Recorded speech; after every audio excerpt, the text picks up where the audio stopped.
Hola, ¿cómo están? Bienvenidos, bienvenidas. Gracias por estar aquí. La materia que vamos a ver son los procesos motivacionales en psicología humana, donde vamos a presentar dos casos. Vamos pues a adentrarnos a la materia y encontramos pues que una de las preguntas más sustanciales que un ser individuo puede formularse es pues, ¿qué es lo que nos mueve?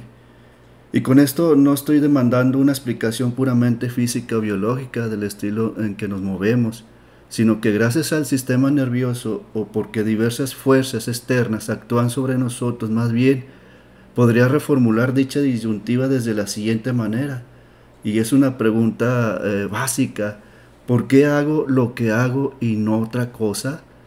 En el amplio sentido de la palabra, en tal caso, la respuesta albergaría diversos factores psicobiológicos y sociales que constituyen una parte fundamental de la esencia del individuo de la motivación. Cuando uno habla de la motivación, la mayoría de la gente interpreta la tercera acepción de la Real Academia Española, que quiere decir motivación, ensayo mental preparatorio de una acción para animar o animarse a ejecutarla con diligencia e interés, lejos de aludir a esa fuerza herculeana que nos llena de energía, vigor y empuje. Pero desde un punto de vista psicológico y que este tema tan complejo, hay una gran variedad de corrientes y autores dentro de este campo de la psicología, como Campos Doria, que es retomado por Rand Talks, dice que la motivación puede definirse como el señalamiento o énfasis que se descubre en una persona hacia un determinado medio de satisfacer una necesidad, creando y aumentando con ello el impulso necesario para que ponga en obra ese medio o acción o para que deje de hacerlo. Este mismo psicólogo, Campos Doria, la describe en su obra Motivación Humana como la raíz dinámica del comportamiento, es decir, de los factores determinantes internos que incitan a una acción. Es así pues como para comprender el comportamiento humano es fundamental conocer en profundidad los engrajes de la motivación humana, a pesar de que el concepto de motivación se ha utilizado con diferentes implicaciones. Esta se concibe por lo general como un impulso que lleva al individuo a actuar de determinada manera para con las circunstancias, es decir, aquella pulsión que da lugar a un comportamiento específico. Dicho empuje a la acción puede ser provocado por un estímulo externo, véase aquellos que provienen, por ejemplo, del ambiente o generado por uno de los procesos mentales del individuo. En suma, existe un estrecho vínculo entre la motivación y el sistema cognitivo. Del sujeto, pues, es el conocimiento. Cognición representa lo que las personas saben respecto de ellas mismas, así como del entorno físico y social que les rodea, la estructura y los procesos fisiológicos, sus experiencias previas, sus necesidades particulares y, por supuesto, sus valores personales. Por ende, los actos del individuo están guiados por lo que éste siente, piensa y cree. En este sentido, este escritor sostiene que el comportamiento humano es causal, esto es, existe causalidad en lo que hacemos y lo que no hacemos, tanto la herencia como el medio que influyen decisivamente en la conducta de las personas. De hecho, la palabra motivación deriva del latín motus o motivos, que significa causa del movimiento.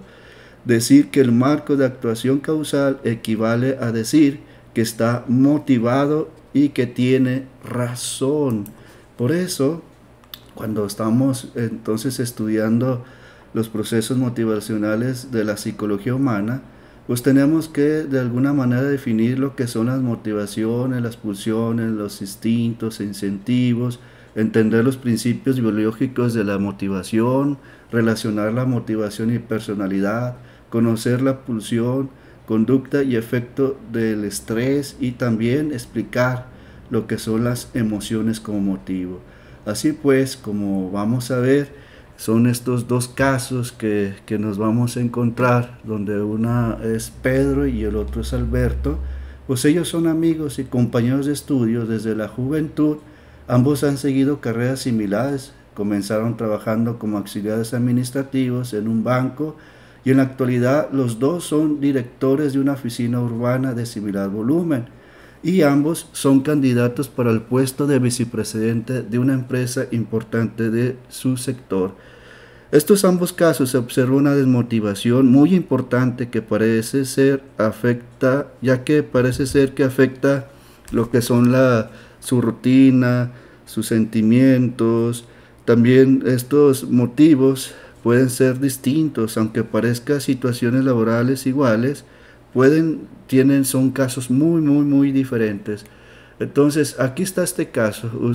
Yo le propongo que desde su hogar, usted puede pausarle para leerlo detenidamente y encontramos pues la importancia de lo que es Pedro. Entonces, al hacer el análisis del caso de Pedro, pues él tuvo un comienzo con una motivación extrínseca debido a que gran parte de esta proviene de su entorno familiar, de la necesidad de superación, la cual sirvió de incentivo para terminar su licenciatura. Además de sí misma, un poco de la motivación extrínseca a su vez se refiere a la motivación positiva. Encontramos pues que en Pedro, ¿verdad?, consideró a algunos protagonistas, como serían sus padres, sus familiares. Parece ser que generan motivación y valores para que se convierta en esa persona luchadora y constante para lograr metas. Por otro lado, hablando de sus necesidades cubiertas, es la carencia y la falta de oportunidades, que es un protagonista que le genera cansancio y fatiga por las jornadas esporádicas laborales, esfuerzo extra para trabajar y estudiar, y a su vez el no dormir y comer debido a lo anterior mencionado. Entonces, una de las teorías que podemos encontrar es las teorías de la motivación de higiene, de Eisberg, donde encontramos los factores de motivación o satisfacción. Es decir, en este momento pues se tiene que buscar el logro, se tiene que buscar el reconocimiento, se tiene que buscar la satisfacción en el trabajo, la responsabilidad y el crecimiento. Cuando hablamos también de los factores de higiene, pues no nos referimos a lavarnos las manos, sino más bien a todo aquello que son, por ejemplo, las políticas de la compañía y las políticas administradoras, que tengan beneficios adicionales, las relaciones interpersonales, también de alguna manera pues son las condiciones de trabajo y el salario, también el mismo estado de la organización y sobre todo pues la seguridad para que tengan un ambiente más agradable. Encontramos también en el caso de Alberto, de igual manera los invito a que pausen el video para que ustedes vean este caso con más tranquilidad y ustedes mismos puedan sacar su análisis. Encontramos pues que en Alberto, que es el siguiente caso, vemos que en él podemos notar como protagonistas a sus padres, quienes pagaron holgadamente su carrera, la misma que le permitió tener ese nivel óptimo de excitación para llegar a su meta requerida, entrando en el tema de sus parientes, quienes consideró otros protagonistas. Sus altos puestos generan en la desmotivación y ahí donde aparecen los impedimentos antes mencionados, los protagonistas finales que psicológicamente sin problema actual que le impide tener equilibrio. Es ahí pues como vemos en este caso de Alberto, es un individuo con motivación a mi parecer intrínseca debido a que no tuvo un ambiente familiar con dificultades económicas y siempre se exigió a sí mismo el ser el mejor. Está pasando por una necesidad psicológica y social poco cubierta, a mi parecer específicamente un vínculo especial con sus familiares y a su vez esto le genera sentimientos de inferioridad e impedimentos como es la desvalorización y la falta de cohesión. Encontramos pues de alguna manera pues propongo esta pirámide de Maslow, donde es importantísimo reconocer lo que es la necesidad de la autoestima. Claro que todos tenemos que llegar a estos escalones o a esta jerarquía de las necesidades, como es la necesidad de la autoestima o la necesidad del reconocimiento, para que Alberto tenga pues confianza y respeto. Todos tenemos que buscar la necesidad de la autorrealización.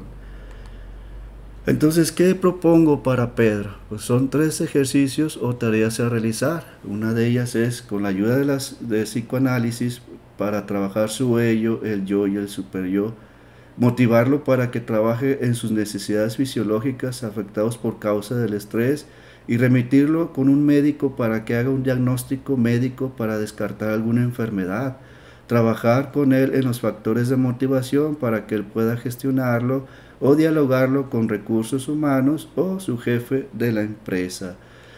¿Qué propongo para Alberto? También 3 ejercicios o tareas a realizar con la ayuda de la terapia cognitiva conductual, ya que en sus sentimientos y en su conducta hay hipótesis inconscientes o ideas previas que produce que piense actúe así por sus experiencias externas ambientales.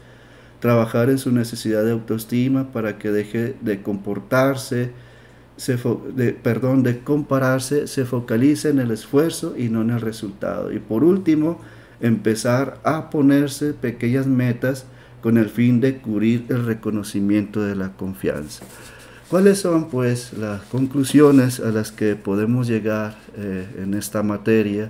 Según Sandrock en el 2002, la motivación dice el conjunto de razones por las que las personas se comportan de las formas en que lo hacen. El comportamiento motivado es vigoroso, dirigido y sostenido. En cuanto a los principios biológicos de la motivación, pues podemos encontrar motivos primarios y motivos secundarios, donde los primarios pues es respirar, comer, tomar agua, y los motivos secundarios pues hablan del orden social. Esto es necesario para desarrollarnos. Necesidades santuarias, hablamos así como de los llamados de lujo, como salir de vacaciones, salir de viaje, y también hay las necesidades de identidad, ya que nosotros somos individuos únicos. ¿Quién soy yo? Y ahí es donde nos lleva pues a fortalecer lo que es el autoestima. Cuando hablamos también de las necesidades psicosociales, se refiere a que estas son aprendidas, como por ejemplo la moda, la mercadotecnia. Cuando buscamos también lo que es la motivación, esa importancia de la motivación en la personalidad, puede ser esta intrínseca o extrínseca. Y se habla pues, cuando decimos intrínseca, nos referimos desde el propio interés, como recibir dinero, recompensas, el gusto de hacerlos. Son aquellos intereses, aquellos valores y aquellas ideas. Cuando hablamos de la motivación extrínseca, se refiere a una recompensa externa, algo físico, un esfuerzo monetario, como pueden ser los elogios.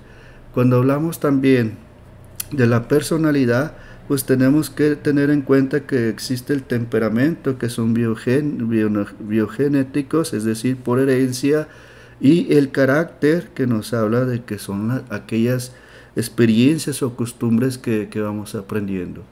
La pulsión, conducta, estrés y afecto son temas que han inspirado toda suerte de discusiones, tragedias y hasta comedias, porque de ahí podemos ver que la pulsión sitúa en el límite entre lo anímico, que quiere decir lo psíquico, pero también lo somático, quiere decir que nuestras emociones pues nos pueden afectar también corporalmente, y encontramos algunas reacciones o emociones.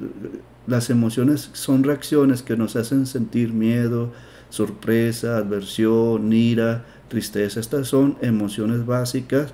Así pues, las emociones son patrones de conducta que ocupan un lugar central en el funcionamiento humano. Y es ahí como nosotros podemos encontrar también lo que es el estrés. Se habla de distrés porque es aquello que puede afectar el trastorno de sueño, irritabilidad, enojo, una forma muy cansada, que a este le pueden decir, aunque no hay estrés malo ni hay estrés bueno, entonces así se puede considerar. Sin embargo, también decimos que hay el estrés bueno, pero a esto se le puede llamar eustrés, y es un tipo de estrés, por ejemplo, el enamoramiento, el tener un bebé o un deportista antes de una carrera o antes de entrar a jugar fútbol o hacer un deporte especial. Entonces, así como los sentimientos también vienen en este momento, que son más largos, son más de tiempo, donde nos encontramos pues ese sentido de lo que lleva la conducta y que seguramente pues esto puede afectar también fisiológicamente, por ejemplo el sistema nervioso central, el sistema límbico, el sistema parasimpático y el sistema simpático. Bueno, pues esto es lo que he querido compartir con cada uno de ustedes. Y aquí están las referencias, ustedes igualmente le pueden poner pausa y pues esto es apenas una probadita. Hay mucho material por el cual ustedes se pueden instruir más en esto y pues les agradezco mucho el que hayan estado aquí conmigo. Espero que esto les ayude en algo de la materia o lo que ustedes estaban viendo. Muchísimas gracias. Les deseo lo mejor.